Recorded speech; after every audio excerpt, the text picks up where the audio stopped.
It happened in just 6 seconds.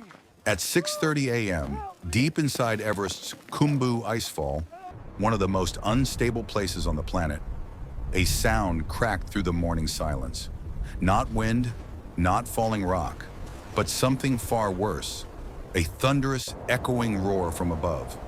Before anyone could look up, a massive block of ice, as tall as a 12-story building, snapped off the towering hanging serac on Everest's west shoulder. In an instant, the world below turned white. For the Sherpas climbing beneath it, there was no warning, no chance to escape, no time to understand what was happening. Some were fixing the ropes for the season. Some were ferrying loads of oxygen bottles and tents.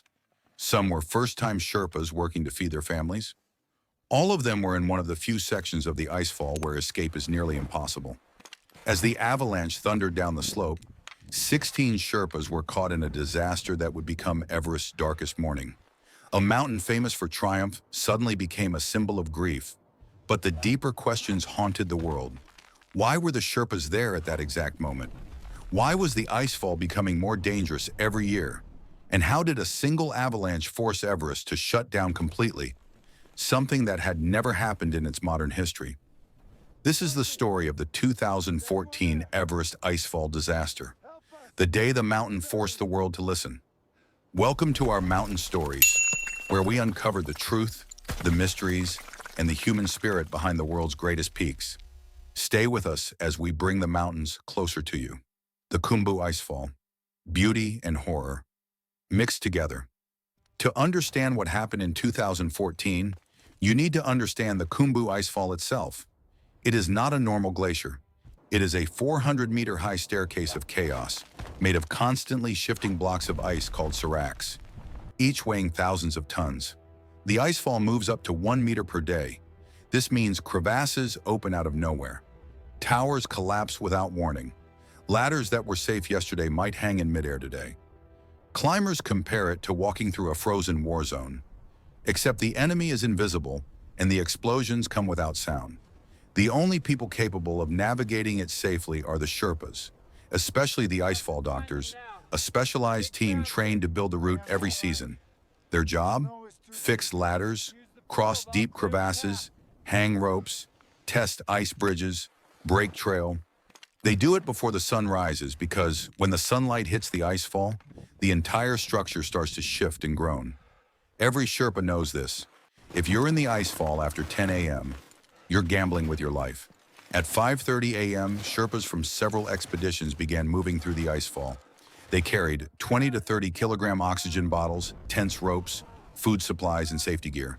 They moved fast, stepping over ladders, climbing fixed ropes, breathing carefully in the thin air. The air was biting cold, around minus 20 degrees Celsius. The ice was unusually quiet. The wind was low. Nothing suggested what was coming. But high above them, under the first light of the sun, a giant serac on the west shoulder had begun to melt internally. It had been cracking, shifting, weakening for months. It was only waiting for the perfect moment to fall. Without warning, the serac fractured. The crack echoed like a gunshot across the entire western subum. Then came the roar. A wave of ice, snow, and debris hurtled down toward the Sherpas, so fast that none of them even had time to scream. Some were thrown into crevasses deep enough to swallow trucks.